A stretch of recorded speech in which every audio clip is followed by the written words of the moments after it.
देखो ये क्या बोलते हैं, यहाँ तक करा दिया ना। ये क्या है मेरे पास में, this equation of force oscillation. Force oscillation की क्या है, ये अवकलन समीकरण है, the differential equation of force oscillation. तो माना यहाँ से लिखेंगे, माना इस समीकरण का हल निम्न है, या ये लिख सकते हैं this equation has the solution x is equal to a sin pt minus theta. क्योंकि हमने जो फोर्स लगाया था, एक्सटर्नल फोर्स, वो कैसे लगाया था, हमने पीरियोडिक लगाया था, इसलिए हमने क्या लिया, पीरियोडिक फंक्शन की फॉर्म में ही हमने एक आर्बिट्रेरी सॉल्यूशन ले लिया, जो क्या है, जो इस समीकरण को संतुष्ट करता है। लिखना है नीचे इधर लिख दो, will satisfy the above equation, ऐसे लिख दीजिए।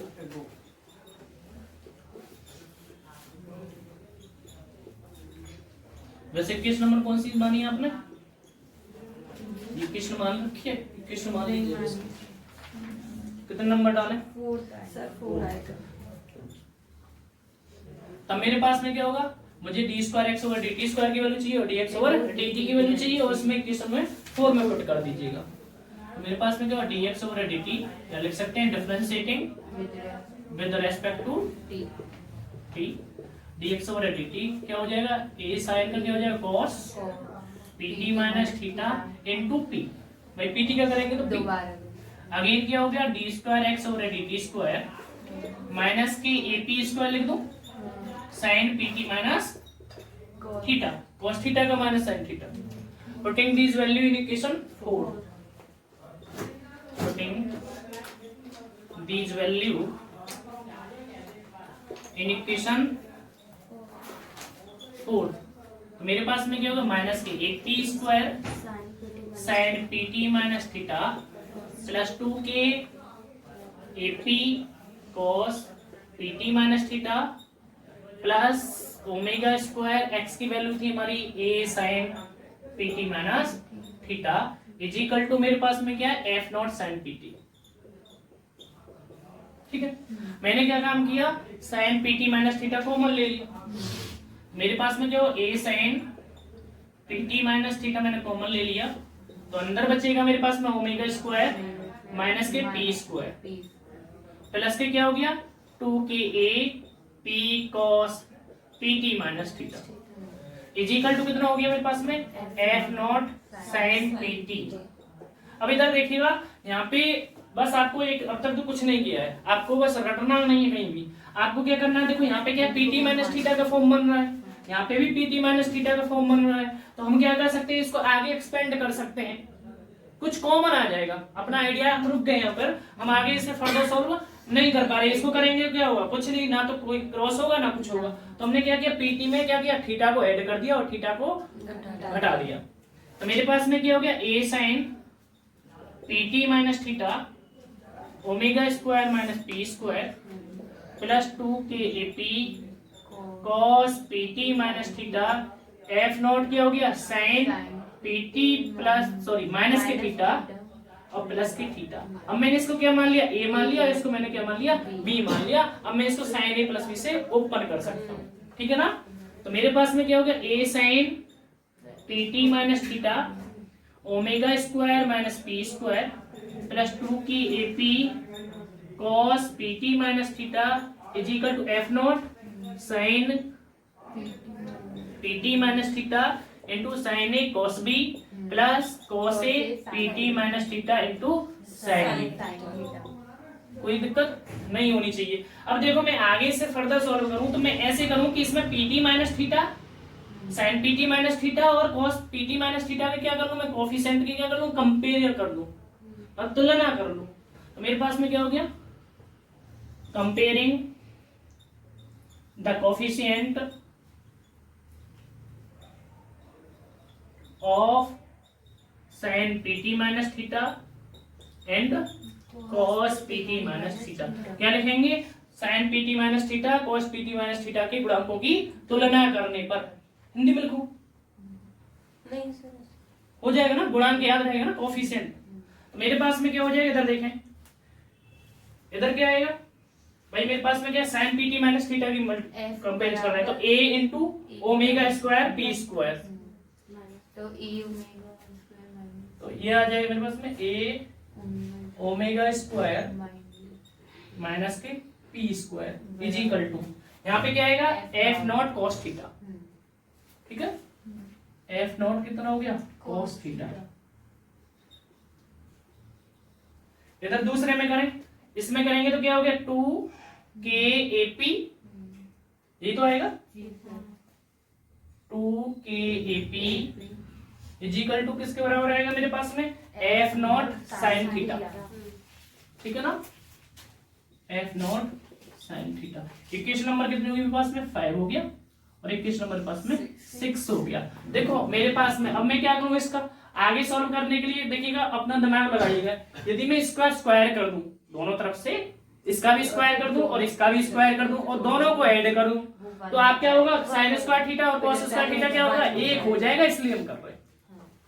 तो मेरे पास में क्या हो जाएगा, ऑन स्क्वायरिंग, या मैं कहता हूं इक्वेशन ऐसे लिख सकते हैं सिंपल, इक्वेशन 5 का स्क्वायर प्लस क्या होगा, इक्वेशन 6 का स्क्वायर। आप वैसे भी लिख सकते हैं समीकरण 5 और 6 का वर्ग करके जोड़ने पर, नहीं ऐसे शॉर्ट में लिखिए। तो मेरे पास में क्या हो जाएगा, देखिए ए स्क्वायर तो कॉमन आ जाएगा दोनों में से, अंदर क्या होगा ओमेगा स्क्वायर पी स्क्वायर का क्या होगा होल स्क्वायर। भाई मैंने क्या किया, ए स्क्वायर यहाँ भी है, ए स्क्वायर इसमें भी आएगा जब मैं वर्क करूंगा, तो मैंने क्या ए स्क्वायर को तो बाहर रख लिया, इसका क्या होगा होल स्क्वायर हो गया, अंदर क्या बचेगा 4k square p square is equal to क्या हो गया, एफ नॉट का स्क्वायर आएगा कॉमन, यहाँ क्या होगा cos square theta plus sin square theta. कोई दिक्कत नहीं होनी चाहिए। ये वैल्यू कितनी हो जाएगी, बस 1 हो जाएगी। यदि मैं a स्क्वायर निकालना चाहूँ तो ये तो 1 हो जाएगा, तो मेरे पास में क्या होगा f naught square equal to क्या होगा ओमेगा स्क्वायर पी स्क्वायर का क्या हो जाएगा whole square plus 4k square into p square, और a निकालू तो मेरे पास में क्या है अंडर रूट के क्या हो जाएगा f naught upon under root कितना हो गया ओमेगा स्क्वायर पी स्क्वायर का क्या होगा whole square plus 4k square plus p square, where a is the amplitude. और एक और चीज है जो आपने यहाँ माना है, पी क्या है मेरे पास में, वेयर पी क्या है मेरे पास में, नहीं प्रोड़ित दोलन की आवृत्ति, द ड्राइविंग फ्रीक्वेंसी, ये भी बोल सकते हैं। पीज क्या है, फ्रीक्वेंसी ऑफ फोर्स ऑसिलेशन या फोर्स वाइब्रेशन, प्रोड़ित दोलन की आवृत्ति है।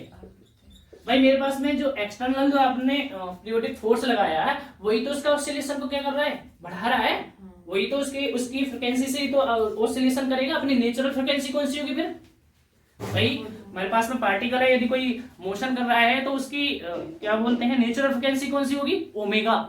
ये क्या है, ये तो आपने एडिशनल दिया है पीरियोडिक, ठीक है। तो मेरे पास में आ गया एम्पलीट्यूड की इक्वेशंस। अब देखिए यदि मैं कहूं कि कितने एंगल से एंगल निकालना चाहूं तो क्या करूं, भाई थीटा निकालना चाहूं, कितने में फेज डिफरेंस कितना है ये निकालना चाहूं कि मेरे पास में जो ऑसिलेशन है वो कितना है, तो मेरे पास में क्या होगा समीकरण से इसको क्या करना है 6 को समीकरण 5 से क्या करना है डिवाइड करना है। वैसे इसका यूज नहीं है हमारे डेरिवेशन, हम किस पे डिपेंड करेंगे, यदि हम प्लॉट ग्राफ करेंगे एम्पलीट्यूड पे। यदि हमारे पास में एम्पलीट्यूड इंक्रीज हो रहा है तो हम कहेंगे शार्प रेजोनेंस हो रहा है, यदि मेरे पास में एम्पलीट्यूड डिक्रीज हो रहा है तो डैम्पिंग मोशन हो रही है, यदि मेरे पास में एम्पलीट्यूड क्या है नेचुरल फ्रीक्वेंसी के बराबर है या उससे थोड़ा सा कम है तो मैं कहूंगा रेजोनेट की कंडीशन हो रही है, अनुनाद की कंडीशन हो रही है। तो हमारे ये है, यदि मैं थीटा भी निकालना चाहूं, एक एक्स्ट्रा पॉइंट निकालना चाहूं तो क्या करूंगा, इक्वेशन 6 से क्या करूंगा मैं 5 को डिवाइड कर दूंगा। जितना पेपर में आपको मांगा जाए ना उतना लिखना है, उससे ज्यादा ही लिखना है। तुम्हें लग रहा है कि मेरे पास में टाइम नहीं है, मत दिखा करो थीटा निकाल के। मैं पूछूंगी अभी कि इसका डिस्प्लेसमेंट कितना होगा रिजल्टेंट, तो क्या करेंगे एम्पलीट्यूड आपको मिल गया, एम्पलीट्यूड मिल गया, और इसका सॉल्यूशन क्या माना था आपने x is equal to a sin pt minus theta, यहाँ पे ए की वैल्यू रख देंगे तो हमें क्या होगा, जो फोर्स ऑसिलेशन का क्या है, डिस्प्लेसमेंट मिल जाएगा। ठीक है, लिखेंगे नाउ इक्वेशन 6 अपॉन क्या कर दूं मैं, इक्वेशन 5 कर दूं।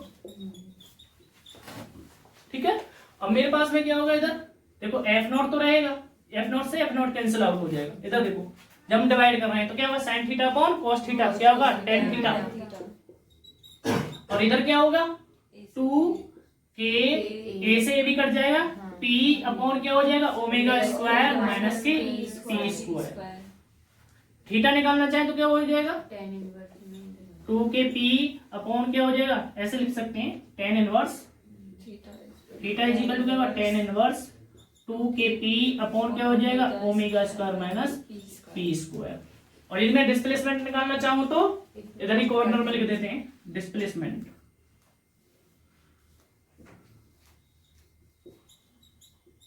Displacement of the force oscillation,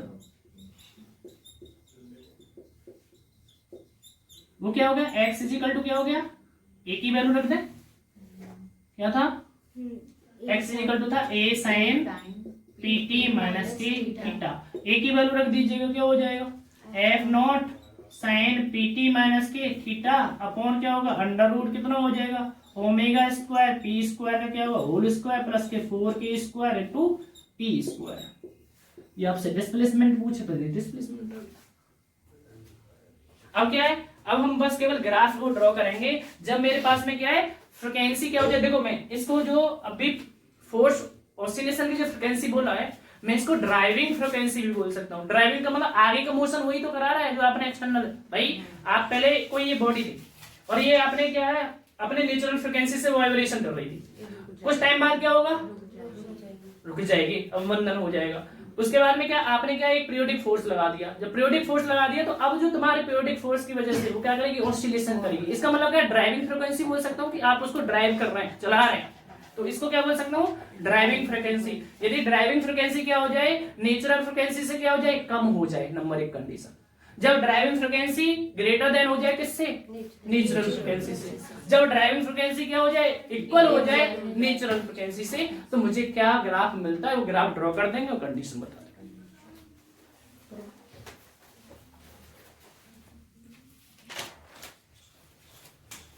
पहली कंडीशन लगाना है, यहाँ पे लिखेंगे स्पेशल कंडीशन।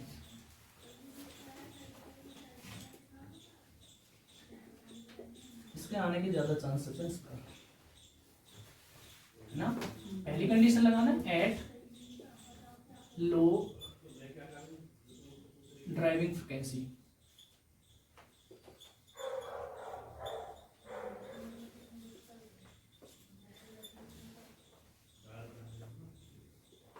बहुत कम प्रेरित आवर्ती, मतलब कहने का क्या हो गया, P जो है वो कहाँ हो जाए मेरे पास में, लेस देन किससे हो जाए मेरे पास में, नेचुरल फ्रीक्वेंसी ओमेगा से। ठीक है ना। अब देखिएगा इधर देखो, P जब मेरे पास में लेस देन हो गया, बहुत कम हो गया, इधर देखो तो मेरे पास में क्या बचेगा, पी स्क्वायर 0, यहाँ पे भी पी स्क्वायर 0, तो ये टर्म 0 प्लस ये वाला टर्म 0, अंदर क्या बचेगा, ओमेगा स्क्वायर बचेगा और उसका होल वर्ग बचेगा। तो मेरे पास में क्या हो गया, ए इज इक्वल टू कितना हो गया, f naught upon under root क्या बचेगा, ओमेगा स्क्वायर का क्या बचेगा, स्क्वायर बचेगा। तो मेरे पास में क्या होगा, एफ नॉट अपॉन ओमेगा की पावर 4 का अंडर रूट, तो मेरे पास में क्या होगा, एफ नॉट अपॉन क्या हो गया मेरे पास में ओमेगा, दिक्कत नहीं होनी चाहिए। और एफ नॉट किसके बराबर माना था आपने, जो इक्वेशंस डिफरेंशियल इक्वेशंस बनाई थी आपने माना था एफ नॉट माना था बेटा capital F upon small F के बराबर, है ना, लिख सकते हैं क्योंकि ये हमें पता है और आपको ओमेगा स्क्वायर पता ही है वो किसके बराबर होता है, के अपॉन एम के बराबर होता है। यदि मैं वैल्यू पुट कर दूं तो क्या होगा, A is equal to F upon capital M, और ओमेगा स्क्वायर की करेंगे तो बेटा ये क्या होगा, रिवर्स हो जाएगा, उल्टा हो जाएगा, वो हो जाएगा एम अपॉन के बराबर हो जाएगा ना, और m से m कैंसिल आउट हो जाएगा, तो a इज इक्वल टू कितना हो गया, f अपॉन k, और k बिहेव क्या था, कौन सा कांस्टेंट, नो फोर्स कांस्टेंट, हालांकि वैसे होता है कांस्टेंट है, यदि डेफिनेशन होना है बेटा क्या था, F इजिकल टू माइनस के kx, और kx क्या है मेरे पास में, फोर्स कांस्टेंट, रीस्टोरिंग फोर्स वाला कांस्टेंट। तो मैं कह सकता हूं कि प्रवणित दोलन की जो आयाम है वो किस पर निर्भर करता है, बल नियतांक पर निर्भर करता है। हेंस, या ऐसे बोल दूं, hence the driving the amplitude, क्या एम्पलीट्यूड ऑफ द, क्या है, एम का मास इज था, वो तो कैंसल आउट हो गया। The amplitude of the forced acceleration is depend on the force constant, या कांस्टेंट भी बोल सकते हैं। प्रवर्धित दोलन का आयाम बल नियतांक पर निर्भर करता है।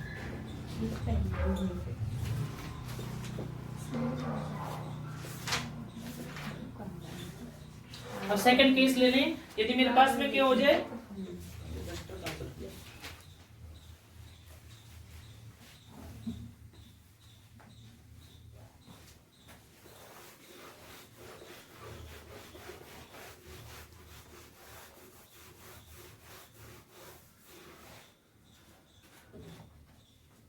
Number second, at high driving frequency,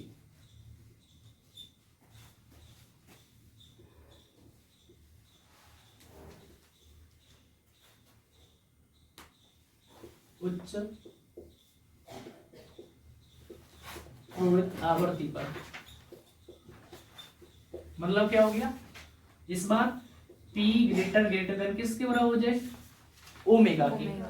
वो तो हमने रिलेशन फिनिश कर दिया। रिलेशन क्या आया था ये का, ये क्या आया था, f naught upon under root किया था पी स्क्वायर माइनस ओमेगा का whole square plus 4 k square p square, k square p square, दोनों ही था ना। अब देखिएगा, अब मेरे पास में इधर देखो, अब के स्क्वायर क्या हो गया, ओमेगा क्या हो गया, छोटा हो गया, omega square minus P square, सही था, हाँ, omega square minus P square. अब देखिएगा मेरे पास में क्या, पी स्क्वायर क्या हो मेरे पास में, बहुत छोटा हो जाए, तो अंदर क्या बचेगा, ओमेगा का स्क्वायर बचेगा, और प्लस के क्या बचेगा 4। तो मेरे पास में क्या हो जाए, ए इज इक्वल टू क्या होगा, एफ नॉट अपॉन कितना हो जाएगा, अंडर रूट कितना हो जाएगा, ओमेगा की पावर 4 प्लस 4 के स्क्वायर, और मेरे पास में क्या होगा, पी स्क्वायर। ओमेगा तो 0 हो जाएगा, ओमेगा छोटा होगा तो पी बचेगा। अच्छा, पी होगा, सही बात है। अब देखिए किधर देखो, यदि ये मेरे पास में ऐड जो हो रहा है, वो तो माइनस क्या आएगा ना सर, पी तो नहीं, स्क्वायर तो मेरे पास में स्क्वायर है ना, वैसे भी माइनस भी कर दो, कोई भी दिक्कत नहीं है, फिर भी लोग माइनस का करेंगे, माइनस पी का वर्ग करोगे बेटा तो 4 हो जाएगा, पी की पावर 4 कर लीजिएगा। अब मेरे पास में क्या है, ये क्या हो मेरे पास में स्मॉल क्वांटिटी, यदि मेरे पास में क्या हो, बहुत ज्यादा स्मॉल क्वांटिटी हो, तो मैं ये कह सकता हूँ कि f naught is equal to कितना हो गया, पी की पावर 4 के बराबर होगा, लगभग बता रहे हैं आप। तो मेरे पास में क्या होगा, एफ नॉट किसके बराबर हो गया, पी के बराबर हो गया, ये एम्पलीट्यूड, ठीक है ना। अब मैं इसका यदि मैं ग्राफ खींचना चाहूँ, यदि मैं पी और एम्पलीट्यूड में ग्राफ खींचना चाहूँ, तो मुझे जो ग्राफ मिलता है वो ऐसे मिलता है। यदि पी ले लूँ इधर और ए ले लूँ, मैं इधर एम्पलीट्यूड ले लूँ, तो मुझे जो ग्राफ मिलता है वो ऐसे मिलता है। इसका जो एम्पलीट्यूड है वो क्या हो जाता है मेरे पास में, शार्प हो जाता है, बढ़ जाता है। अगेन थर्ड कंडीशन लेंगे, लिखेंगे इसके नीचे, बता दो।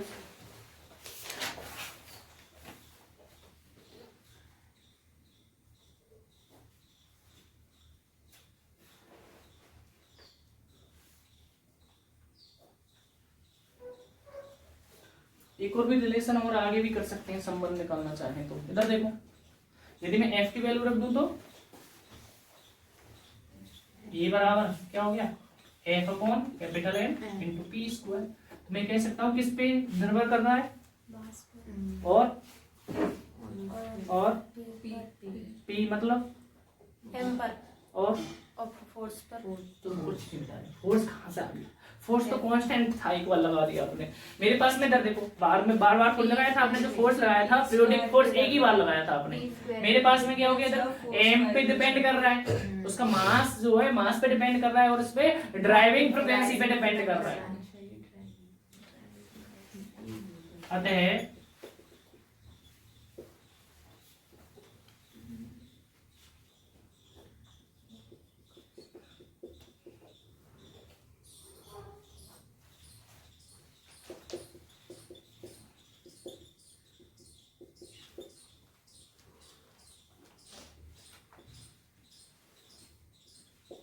आवर्ती लिख दो सिंपल, निर्भर करता है।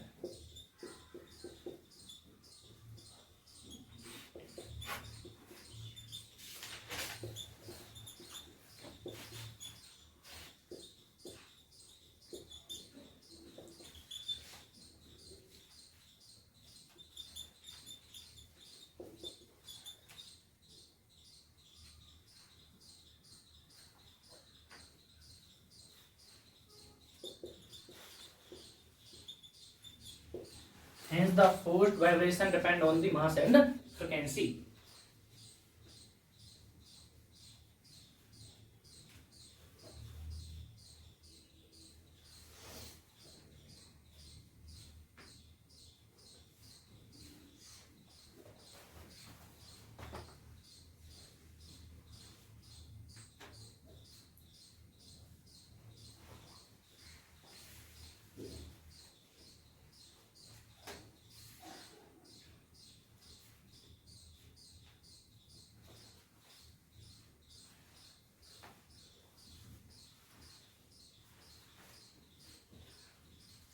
थर्ड कंडीशन देखें,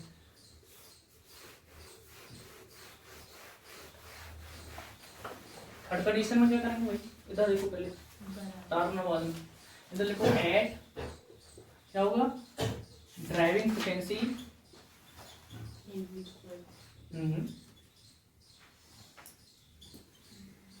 फ्रीक्वेंसी इक्वल टू द, बोलो, द नेचुरल फ्रीक्वेंसी।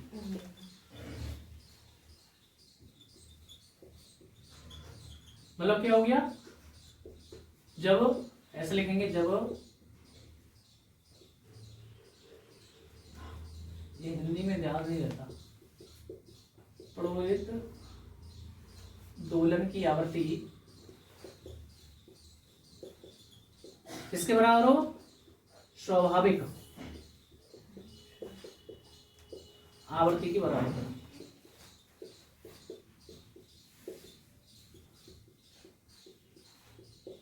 उसका स्वभाव कैसा है, बोलते हैं ना, नेचर कैसा है। मेरे पास में क्या हो जाएगा, ड्राइविंग फ्रीक्वेंसी के लिए क्या हो जाएगा, P is equal to omega. जब P is equal to omega रखेंगे तो this quantity will be zero, तो अंदर क्या बचेगा, A इज इक्वल टू बचेगा F naught upon 4k square into P square का अंडर रूट। तो मेरे पास में क्या बचेगा, F naught is equal to 2kp। एक और चीज ओमेगा हो जाएगा ना, क्या, पी की जगह तो ओमेगा स्क्वायर हो जाएगा। क्यों, एक ही बात है, वो तो एक ही बात है। अभी बाद में करेंगे ना, अभी बाद में करेंगे अभी कंडीशंस। अब F नॉट की वैल्यू रख दो, वो कितना होता है, F अपॉन M, और 2k की वैल्यू और बता दीजिएगा जो डेरिवेशन में रखी थी।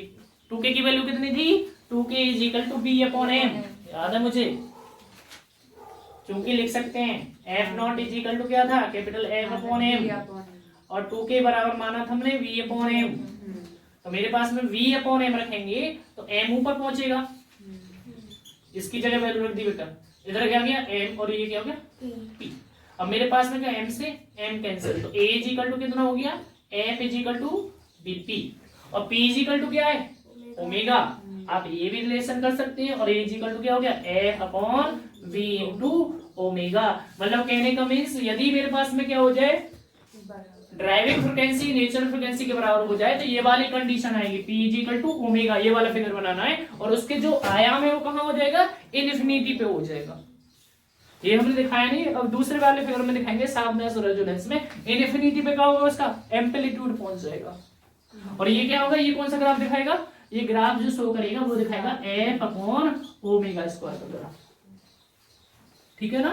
और ये इस कंडीशन में है P is equal to omega. इधर क्या लिया है आपने, पी लिया है, इधर आपने क्या लिया है, एम्पलीट्यूड लिया, और ये फिगर बनाइए।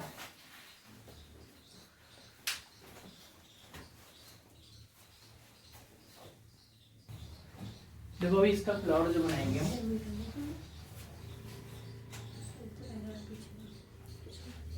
पी और इन ना प्लॉट, ये प्लॉट ड्रॉ बिटवीन क्या होगा, एम्पलीट्यूड एंड नेचुरल फ्रिक्वेंसी या एक्सटर्नल फ्रिक्वेंसी। तो मेरे पास में क्या हो गया, जो इसका जो प्लॉट आएगा वो क्या आएगा, एक तो ये आएगा,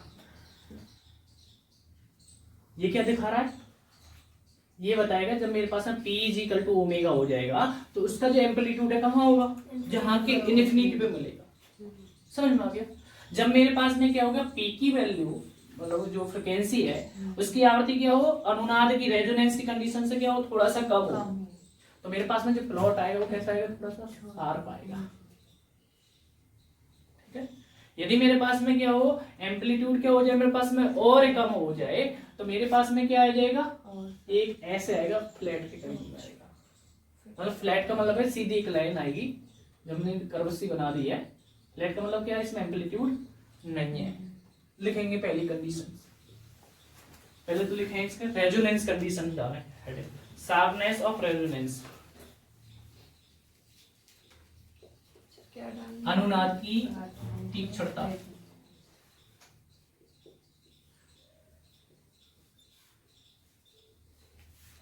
of resonance.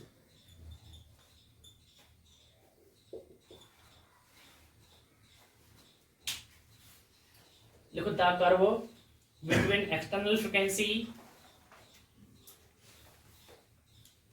The curve between external frequency capital P and amplitude capital A shown in the figure। External frequency के बाद कैसा, कैपिटल P नाम बोला है बस मैंने, and amplitude capital A shown in the figure। देखेंगे चित्र में ग्राफ आयाम व आवृत्ति के बीच, आयाम व आवृत्ति के बीच दिखाया गया है। फर्स्ट पॉइंट डालेंगे, जब अवमंदन नहीं है, जब अवमंदन नहीं है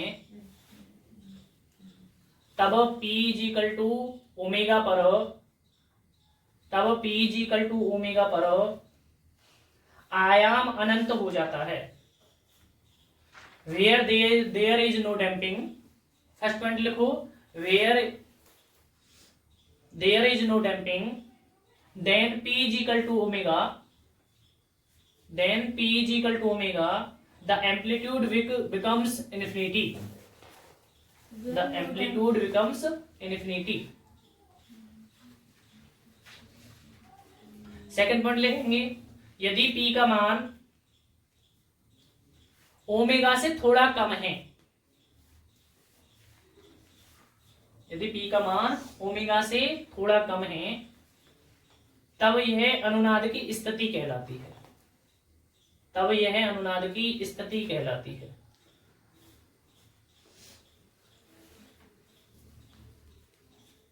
If the value at little less than, if the value at little less than omega, then the satisfy the resonance conditions।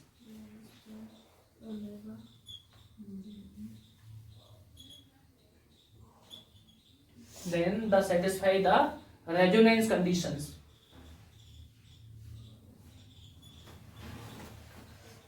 ये क्या आएगा मेरे पास में, शार्प, मतलब इसका क्या है, या तो P इक्वल टू ओमेगा के बराबर हो हल्का सा, या क्या उससे थोड़ा कम हो, तो मुझे क्या मिलता है, शार्प रेजोनेंस मिलता है। उसका एम्पलीट्यूड क्या मिलेगा, मुझे बढ़ा हुआ मिलेगा। जब बिल्कुल इक्वल आ जाएगा तो एम्पलीट्यूड कितना हो जाएगा, अनंत हो जाएगा। और जब एम्पलीट्यूड अनंत हो जाएगा किसी का, तो अवमंदन तो रहेगी नहीं, डैम्पिंग तो रहेगी नहीं, उसके ऑसिलेशन कम थोड़ी हो गए, उसका तो बढ़ गया। तो इसलिए हमने लिखा जीरो डैम्पिंग। क्या हो गया, शून्य अवमंदन।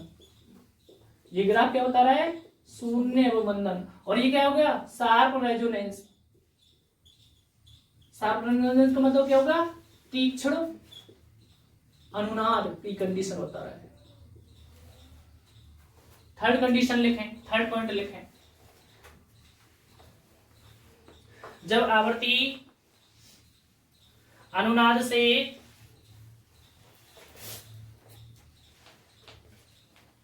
थोड़ा परिवर्तन कर दिया जाए, ऐसे लिखो, जब आवर्ती में अनुनाद से थोड़ा परिवर्तन कर दिया जाए तो आयाम घट जाता है, तो आयाम घट जाता है और अनुनाद तीक्ष्ण होता है, अनुनाद तीक्ष्ण होता है। When a small deviation of frequency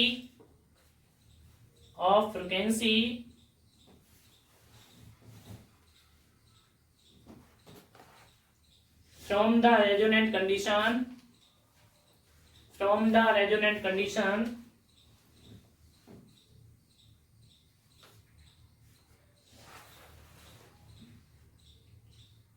it is fall in amplitude. It is fall in amplitude. Then the resonance said to be sharp. Sharp means तीक्ष्ण.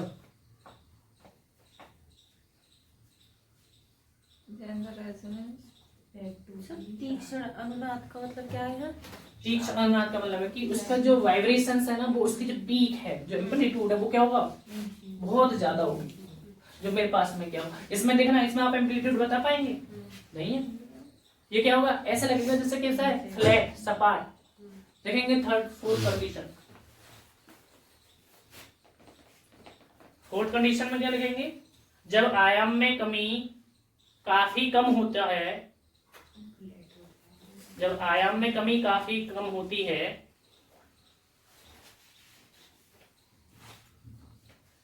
तो अनुनाद सपाट कहलाता है, तो अनुनाद सपाट कहलाता है, जैसा कि चित्र में दिखाया गया है। If the amplitude is small,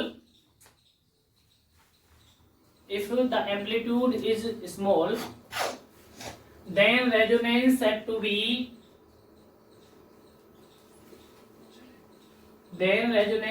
be